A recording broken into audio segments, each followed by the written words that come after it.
Bonjour les amis. Alors aujourd'hui c'est mon petit coup de gueule de l'année. J'en ai pas souvent parce que j'ai pas envie de critiquer les autres, c'est pas notre façon de faire. Par contre il y a un truc qui m'agace, qui m'énerve et mais je me dis mais on est dingue, on est fou, on comprend rien. Est-ce que vous connaissez le TO en majuscule .brfv? Alors le tomate brown rugose fruit virus. Alors je le dis avec mon petit accent, machin, c'est la famille des tobamovirus. Depuis 2015, on sait que ça existe. Alors, il y a des petits malins, c'est arrivé chez eux parce que ça aurait pu arriver ailleurs, hein, mais la première fois que ce virus est arrivé, c'est dans le village d'Ohad au sud d'Israël en 2014. Eh ben, si vous faites comme moi, que je suis très curieux, que je prends Google Earth et que je tape DOHD, D''O''D, eh ben, vous apercevez que là-bas c'est que des serres, etc.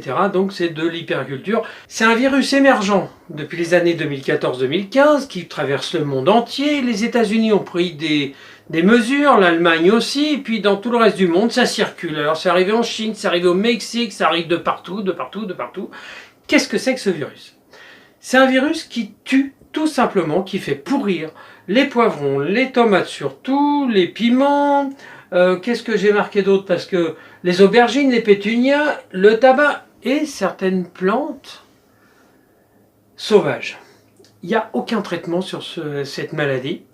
Le problème qu'il y a, c'est que quand on vous envoie des plants qui ont été faits dans un pays à l'étranger, qui arrivent en France, on le plante, et puis nous, petits jardiniers, avec nos 25, 50, 100, 150 ou 200 mètres carrés, il n'y a plus qu'une seule solution, c'est tout arracher. Vous pouvez y aller avec ce que vous voulez, vous fermez votre terrain, vous plantez de la pelouse, et puis vous dites salut mon jardin, c'est fini. J'ai envie de vous parler de ça parce que ça m'agace, et puis en plus... le gros coup de colère, c'est que quand vous allez dans les grandes surfaces aujourd'hui, ils sont tous là en train de vous mettre des graines. On est au mois de février, début mars. Ça y est, vous avez déjà toutes les plantations. Si vous regardez notre livre, moi je vous dis, mais arrêtez, les 90% de nos plantations, ça se fait à partir du 15 mai, enfin le 11, 12 et 13 mai pour les seins de glace. C'est à partir de ce moment-là où le gros du jardin se met. On commence avec l'ail, après l'échalote, un peu d'épinards, un peu de carottes, un peu de... mais on y va doucement, des oignons de couleur et les oignons blancs, enfin les oignons. Mais le vrai du potager, c'est au mois de mai, là, dès le mois de février. Alors, effectivement, les grandes surfaces, ils ont besoin de faire tous... leur business, leur machin, vas-y que je te mets la Saint-Valentin, que je te mets... ils vendent les poils pour la chandeleur, les masques pour... enfin bref, de toute manière, vous avez la fête des grands-mères, la fête des mères, la fête des pères, et il n'y a pas encore la fête des oncles et des tantes, ils ont peut-être pas trouvé le créneau, mais ça va plus tarder. Donc c'est un véritable coup de gueule. Pourquoi? Alors, je suis désolé, j'ai fait une analogie entre le Covid et cette maladie, cette invasion. J'aurais pu être moins choquant, mais c'est aussi grave. Parce qu'il y a quelque chose qui se passe. On parle du Covid, on dit restez chez vous, calfeutrez-vous, n'allez pas prendre la maladie qui vient d'ailleurs. Par contre, pour les fruits et les légumes, on dit bon, on a mis un protocole phytosanitaire en disant c'est bon, ça vient de l'étranger, mais c'est pas grave. Phytosanitaire, mais regardez le dictionnaire, qu'est-ce que ça veut dire? Alors que ce soit un protocole phytosanitaire ou les traitements phytosanitaires, c'est toujours des produits qui ne sont pas super bons pour la nature et pas super bons pour notre corps. Donc aujourd'hui, c'est là-dessus où je voulais vous interpeller et là-dessus où j'avais envie de parler avec vous.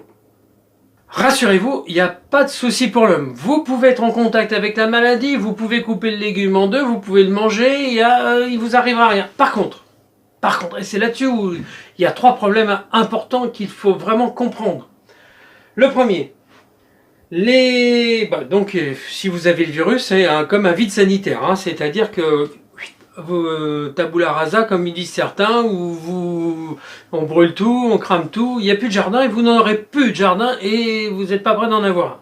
Ça, c'est peut-être le problème en dehors des petits problèmes que je vais vous évoquer. Les végétaux destinés à la plantation de tomates, etc., doivent être accompagnés d'un certificat phytosanitaire, certificat qui proviennent d'une zone épargnée par le virus, et pour les semences et par des tests prouvant la non-contamination. Enfin, ça, c'est-à-dire que tous les végétaux qui arrivent du monde, c'est des produits qui ont subi des traitements phytosanitaires ou un protocole phytosanitaire. On vérifie qu'il n'y ait pas, et puis si on a des doutes, eh ben on leur met un petit peu phytosanitaire, allez chercher dans le dictionnaire, vous allez voir que vous allez en revenir. C'est un joli mot, mais il veut dire beaucoup de choses. Il y a un deuxième problème. Il y a une très forte probabilité de transfert du virus des fruits importés vers les plantes en culture. Pourquoi ? Et bien parce que en réalité, cette maladie, elle se transporte par plein de choses. L'homme, d'abord, par contact physique, parce que cette maladie se transporte avec un porteur, c'est-à-dire l'homme, quand il vient toucher une tomate qui est contaminée, ou un poivron, ou un piment, et ben quand il va toucher une pomme, il met ce problème sur la pomme. La pomme, elle arrive d'un autre pays étranger. Par contre, là, il n'y a aucun protocole de protection. Et puis la pomme, elle est livrée. Puis vous prenez votre pomme. Et puis vous allez manger votre petite pomme. Et puis vous allez dans votre jardin. Et puis vous allez toucher vos légumes. Et puis demain, salut. Voilà, c'est ce qu'on appelle le vide sanitaire. Ce virus, il survit plusieurs mois. Il est stable et persistant. C'est-à-dire que vous avez une pomme qui a été mise au frigo, passée par un bateau qui arrive d'un pays étranger, puisque vous avez vu que ça vient de très loin, que ça circule dans le monde entier. Et puis vous prenez votre petite pomme, vous dites « Oh, c'est super, c'est bon, ça, je la mange ». Vous allez à votre jardin, vous touchez vos tomates, c'est foutu. Cool. Troisième problème. Vous achetez des semences qui viennent un peu de partout du monde, parce qu'aujourd'hui sur Internet, on ne peut pas gérer ça, ou alors il n'y a pas de contrôle, pour être très clair. Donc moi j'achète des graines de tomates ou j'achète machin. Si la tomate elle a été récupérée sur un plant qui était malade ou que la personne a touché des plants malades avant de vous mettre vos petites graines de tomates pour vous les envoyer et que ça vient de l'autre côté du monde, et ben la maladie elle est là. Quand vous allez dans un magasin où vous avez l'opportunité de rencontrer des graines, des plants, des produits de jardinage, regardez d'où ça vient. Ça, c'est mon premier conseil. Parce que il y a beaucoup de productions qui viennent de pays étrangers, qui sont faits dans des serres chauffées, qui sont à contre-saison, et alors ça, c'est terrible. Après, il y a énormément de magasins, moi j'appelle ça les grandes épiceries de la grande distribution, le grand discounter, ils sont tous capables de vous vendre le truc le moins cher possible du monde. Mais quand vous regardez d'où ça vient, quand vous regardez qu'il n'y a aucun constat ou aucune surveillance par rapport à ce que je viens de vous dire, mais vous vous mettez en danger, mais c'est une catastrophe. Vous l'avez compris, c'est la course au pognon, parce qu'il faut le dire aussi comme ça. Dès le mois de janvier, on vous prépare le jardin du mois de mai. Parce que 90% des légumes en France sont plantés après les saints de glace. Parce qu'il faut quand même arrêter de le dire n'importe quoi. Jusqu'au saints de glace, si vous plantez plein de choses, il n'y a pas grand-chose qui tient. Donc il y a quelques légumes qu'on peut planter avant les saints de glace.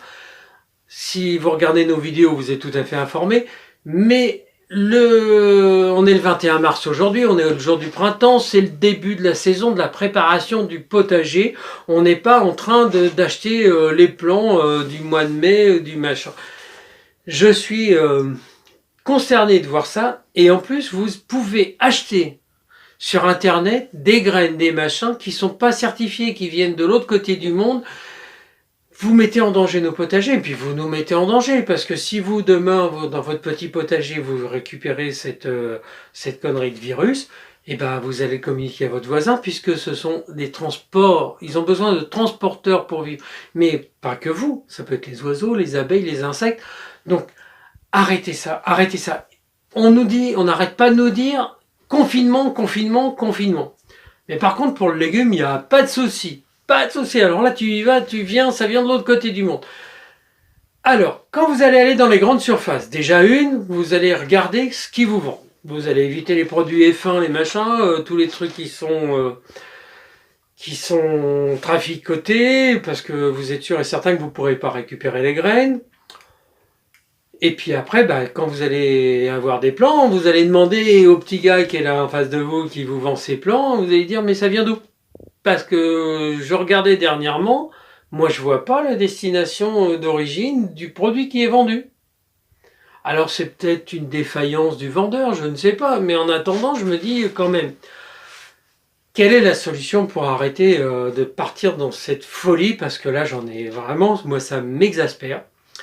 Il y a des grainetiers en France, il n'y en a pas 50 000, des grainetiers bio, qui sont dans le protocole bio. Vous savez que les Français, on est super chiants, on a beaucoup plus de lois que les autres Européens, mais par contre, nous, on est super protecteurs. Mais on est protecteurs pour notre patrimoine, on est protecteurs pour la vie des gens, on est protecteurs pour la sécurité sociale, on est protecteurs... C'est notre cœur de vie en France. On aime bien protéger les autres, on pense aux autres. Et ben c'est pareil pour les fruits et les légumes.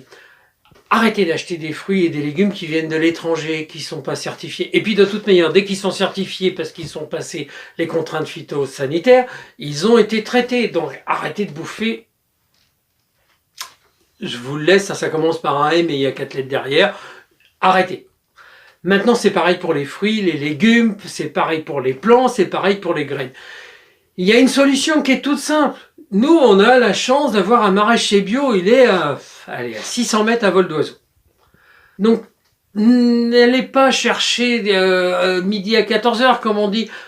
Regardez, vous avez maraîcher bio, il y en a des milliers en France. J'ai essayé de faire un recensement parce que je me suis dit, tiens, une petite cartographie, c'est le délire. Il y en a partout, partout, partout, partout, partout. Donc, allez les voir ces gens-là. Ils sont super contents de vous vendre. En plus, vous êtes en direct de la production. Excusez-moi, vous n'avez pas d'intermédiaire. Vous savez qu'en France, entre le producteur, le grossiste, le détaillant et le revendeur, vous avez 5 fois une marge.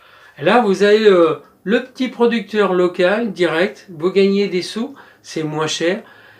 Et en plus, vous avez la garantie que tout ce qui vous a planté comme plant ont été élevés dans la même circonstance que votre climat local. Et c'est là-dessus que je voulais vous interpeller.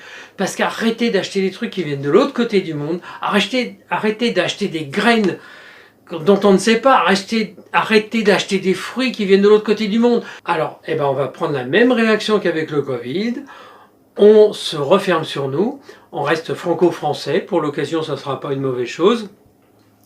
Et il n'y a que des avantages. Non seulement vous ne perdrez pas d'argent, vous aurez la certitude de ne pas avoir des plants qui seront pollués, et vous aurez la certitude d'avoir quelqu'un en face de vous qui va aussi pouvoir vous donner conseil et pouvoir vous aider.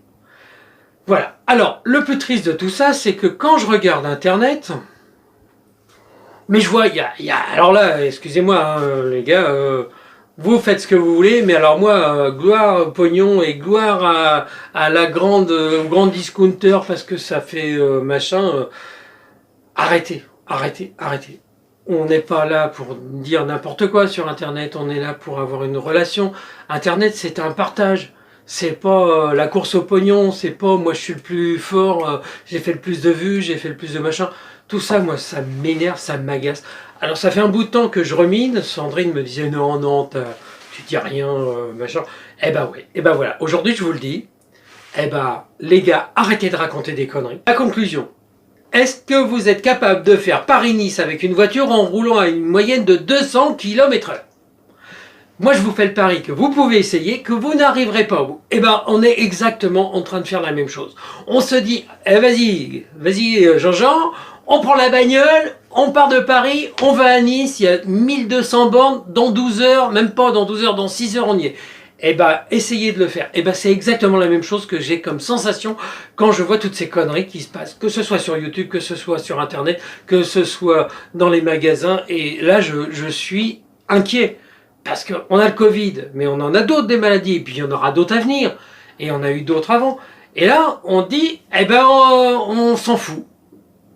Alors, je ne sais pas si vous allez apprécier ce que je viens de vous dire, peut-être pas, mais c'est ce qu'on vous dit à chaque coup. Si vous n'êtes pas d'accord, dites-nous pourquoi. Faites-nous votre partage, faites-nous partager votre expérience. Et puis si c'est pour faire un coup de gueule ou nous envoyer des saloperies, c'est pas la peine, parce que de toute manière, salut!